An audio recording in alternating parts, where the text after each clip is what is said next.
Hello दोस्तों, राधे राधे, जय हिंद, जय भारत। मैं अजय भारद्वाज और आपका इस वीडियो के अंदर मैं स्वागत करना चाहूँगा।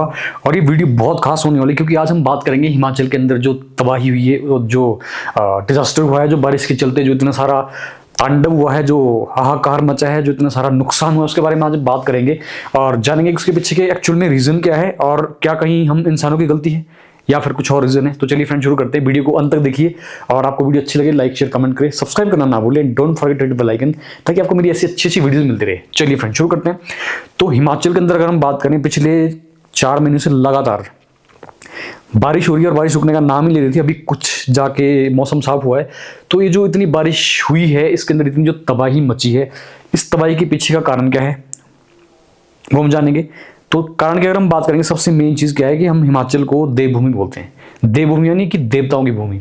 और देवताओं की भूमि की अगर हम बात करें, वही देवताओं की भूमि आज की डेट में खराब हो चुकी है। हम कहीं ना कहीं देवभूमि को नष्ट कर चुके हैं, कहीं ना कहीं हम इसको अपवित्र कर चुके हैं, जिसकी वजह से हमें ये सारा का सारा नुकसान जो है देखने को इस साल मिला है। तो फ्रेंड चलिए शुरू करते हैं। देवताओं की भूमि में आजकल हो क्या रहा है आपको पता है। हिमाचल के इतने सारे तीर्थ स्थल है जहाँ पर बहुत सारे टूरिस्ट घूमने आते हैं, लेकिन उसका पर्पस अब सिर्फ यात्रा करना नहीं रह गया, उसका पर्पस सिर्फ दर्शन करना नहीं रह गया है। लोग मजे करने आते हैं। अगर आप दर्शन करने की जगह, अगर आप किसी तीर्थ स्थल पे मजे करने जाओगे, शराब पियोगे, दारू पियोगे, आप नशे करके जाओगे, कोई उल्टे सीधे कांड करके जाओगे, तो उसका खामियाजा यही भुगतना पड़ेगा। कभी भी तीर्थ स्थल पे कोई इंसान जा रहा है, उसको अच्छे तन मन शुद्ध विचार के साथ, अपने अच्छे मन के साथ तीर्थ यात्रा करने के पर्पज से जाना चाहिए। लेकिन ऐसा नहीं है। लोगों का माइंडसेट, मेंटालिटी बदल चुकी है। लोग सिर्फ मजे मारने जो है तीर्थ स्थल पे जाते हैं, जो कि बहुत गलत है। तो कहीं ना कहीं ईश्वर को, खुदा को और हमारे देवताओं को मंजूर नहीं है, जिसकी वजह से इतना सारा जो है विनाश हो रहा है। और उसके बाद आगे चलते हैं हम। दूसरा जो सबसे मेन कारण है जिसकी वजह से इतनी सारी तबाही हुई है, बारिश में इतना सारा कहर बरपाया है, उसका सबसे मेन रीजन क्या है कि आपको पता है, हमारे जो भोलेनाथ है, उनके जो प्यारे पशु है, उनका जो जानवर है वो है बैल। हम हिमाचल से हैं। हिमाचल के मैक्सिमम लोग गाय और बैल को पालते हैं। हमारे घर गांव में कृषि होती है। हिमाचल एक कृषि से जुड़ा हुआ क्षेत्र है, कृषि से लगता हुआ क्षेत्र है। कृषि लोग बहुत करते हैं। तो अगर हम जानवरों की बात करें, इंसान क्या कर रहा है, जब तक एक गाय है दूध दे रही है घर के अंदर, उसको हम पाल रहे हैं। जैसे ही गाय ने दूध देना बंद किया, उसको हम घर से बाहर आवारा छोड़ देते हैं। हमारे घर के अंदर बैल है, हम उसको पाल रहे हैं जब तक वो बैल हल जोत रहा है। जैसे ही बैल ने हल जोतना बंद कर दिया, हम उसको घर के बाहर आवारा बाहर छोड़ रहे हैं। अब आप बताइए, अगर आप बेजुबान जानवर को इस तरीके से बाहर रोड पे छोड़ेंगे, आवारा छोड़ेंगे, मतलब निकालने के बाद आप उसको घर से बेघर कर देंगे, तो हालत जो अभी हुए, इससे बदतर हालत और भी हो सकते हैं। हमें सुधरने की बहुत ज्यादा जरूरत है। आप हिमाचल में हो, आप हिमाचल के किसी भी रूट पे, किसी भी ट्रिप पे जाइए, आप किसी भी आप रूट को पकड़िए, आपको हर रूट के अंदर आवारा पशु हर जगह मिलेंगे। ऐसी कोई जगह नहीं है जहां पे आपको आवारा पशु ना मिले। तो इंसान कहीं ना कहीं इतना खुदगर्ज हो चुका है, इतना मतलबी हो चुका है कि वो मतलब निकलने के बाद बेचारे बेजुबान जानवरों को आवारा बाहर छोड़ रहे हैं। और कहीं ना कहीं जो हो रहा है बिल्कुल सही भी हो रहा है। हमें खुद से इस चीज का कंट्रोल रखना चाहिए कि जिस चीज से हम अपना मतलब निकाल रहे हैं, उसमें एटलीस्ट अगर घर के अंदर नहीं रख सकते, कम से कम आप उसे किसी गौशाला में भेज दीजिए। यार, ऐसे आवारा छोड़ देना पाप है। इंसानियत के नाते हमें इतना तो करना चाहिए। तो ये बहुत बड़ा रीजन है कि हमारे हिमाचल के अंदर तबाही हो रही है। अब चलते हैं हम अगले मोस्ट रीजन पे। आपको मैंने बताया था कि हिमाचल एक टूरिज्म प्लेस है। काफी सारे स्पॉट्स टूरिज्म के हैं हिमाचल के अंदर, जहां पर लोग दुनिया से, फॉरेन से भी दर्शन करने आते हैं। तो आजकल अगर हम उन स्पॉट्स की बात करें, स्पॉट बहुत गंदे हो चुके हैं, ओवर टूरिज्म हो चुका है।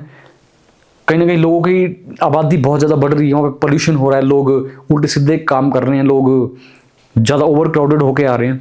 तो ये भी एक बहुत बड़ा रीजन है कि हिमाचल के अंदर इतनी बड़ी तबाही हो रही है। बिकॉज अगर आप ओवर क्राउड करोगे, इसको पोल्यूट करोगे, खराब करोगे, तो ये चीज होनी लाजमी है, नॉर्मल है। तो थोड़ा हमें टूरिज्म को भी कंट्रोल करना पड़ेगा। हम सिर्फ पैसा ना देखें कि पैसा आ रहा है, थोड़ा हम उसको कंट्रोल मैनर में टूरिज्म को अगर हम थोड़ा कंट्रोल करके रखें तो ज़्यादा बेटर रहेगा। और टूरिज्म को टूरिज्म के पर्पज से ही अगर टूरिस्ट लोग यूज़ करेंगे तो ज़्यादा बेटर रहेगा। आप चलते हैं अगले मोस्ट रीजन पे कि हमारे हिमाचल के अंदर इतनी तबाही क्यों हो रही है। आपको अच्छे से पता है कि आपने सुना ना, डिफॉरेस्टेशन, जंगलों का सर्वनाश, सत्यानाश हो रहा है।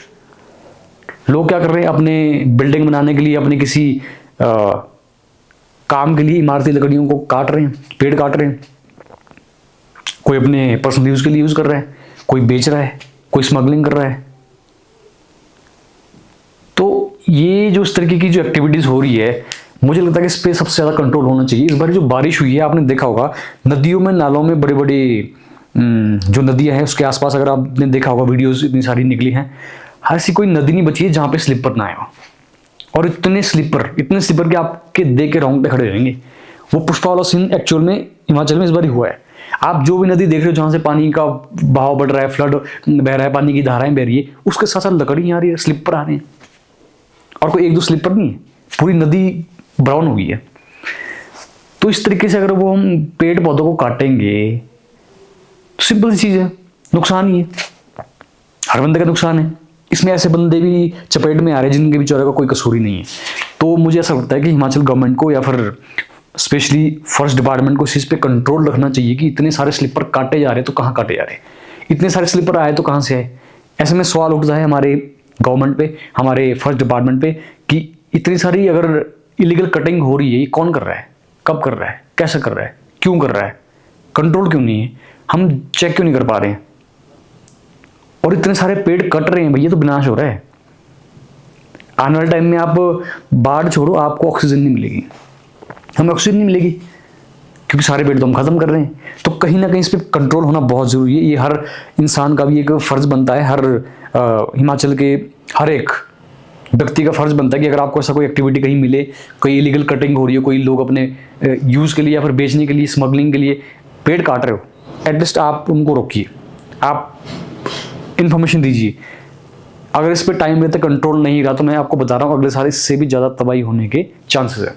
तो ये सारी एक्टिविटी जो हो रही है, इससे हिमाचल प्रदेश जो है वो बहता हिमाचल बन गया है। अगर हम बात करेंगे मैक्सिमम हिमाचल के जो एरियाज है, खासकर मंडी, कुल्लू, मनाली, बहुत भारी भरकम तबाही हुई है। और इतनी तबाही हुई कि मंजर देखा नहीं आया है। तो इसके पीछे कहीं ना कहीं रीजन हम ही है। हम क्या कर रहे हैं, अपने फैसिलिटीज के लिए रोड बना रहे हैं, एनएच बना रहे हैं, नेशनल हाईवेज बन रहे हैं, बट उसका लॉस भी उतना ही है। हम कटिंग कर रहे हैं, उस पर ओवर क्राउडेड बढ़ रहा है, उस पर वाइब्रेशन हो रही है और रोड ढह रहे हैं, लैंडस्लाइड हो रहा है, बिल्डिंगें बह रही है। तो हमें हर एक चीज़ को कंट्रोल मैनर में करना चाहिए कि हमें अगर एनएच बनाना है तो कितना बनाना है, कितनी कटिंग करनी है। कहीं ऐसा तो नहीं कि उसके चक्कर में हम बहुत सारे पेड़ की कटिंग कर रहे हैं जिसकी वजह से लैंडस्लाइड हो रहे हैं। तो इन चीज़ों को कंट्रोल करना बहुत जरूरी है। मैसेज मैं आपको यही देना चाहता हूँ इस वीडियो के थ्रू कि जो मैंने आपको पॉइंट बताए हैं, जो हिमाचल के अंदर तबाही हो रही है, ये कहीं ना कहीं इसके पीछे रीजन हम इंसान ही हैं, हम हिमाचल के लोग ही है, और जिसकी वजह से इतना सारा नुकसान हो रहा है और भरपाई भी हमें ही करनी है इसकी। तो कहीं ना कहीं अगर हम इस पर थोड़ा कंट्रोल रखेंगे, थोड़ा चेक्स लगाएंगे, थोड़ा अगर गवर्नमेंट भी कंट्रोल करके रखेगी तो शायद आने वाली जो तबाही इसको हम थोड़ा कंट्रोल कर पाएँ। अदरवाइज मैं फिर बोल रहा हूँ, बड़ा ही नुकसान आज जितना हो रहा है उससे डबल होगा, ये बढ़ता ही जाएगा, पेड़ ही नहीं बचेंगे। तो कहीं ना कहीं अगर ये चीज़ें हो रही है तो हमें इस पर कंट्रोल करना बहुत ज़रूरी है। ये नहीं तो एक बहुत बड़ा चिंता का विषय बनेगा और बहुत ज़्यादा डिजास्टर आ सकता है इसके चलते। तो अगर आपको दोस्तों वीडियो अच्छी लगी, वीडियो को आप लाइक करिए, शेयर करिए, कमेंट करिए, जितना ज़्यादा हो सके शेयर करिए, क्योंकि मैक्सिमम लोगों तक पहुंचेगा मैसेज तो शायद थोड़ा कहीं कंट्रोल, मुझे लगता है कि जो जिनकी मेंटालिटी माइंड सेटअप अच्छा है, पॉजिटिव है, जो थोड़ा हिमाचल के बारे में सोचते हैं, थोड़ा प्रिजर्व करना चाहते हैं, थोड़ा बचाना चाहते हैं, तो उन तक अगर ये मैसेज, ये इन्फॉर्मेशन, ये वीडियो जाएगी तो शायद कहीं ना कहीं हम इस पर थोड़ा कंट्रोल कर पाएंगे। तो दोस्तों ऐसी वीडियो देखने के लिए आप हमारे साथ बने रहिए और मैं मुझे भारद्वाज आपको ऐसी अपडेट, ऐसी वीडियोस बताता रहूँगा। तब तक के लिए जय हिंद, जय भारत।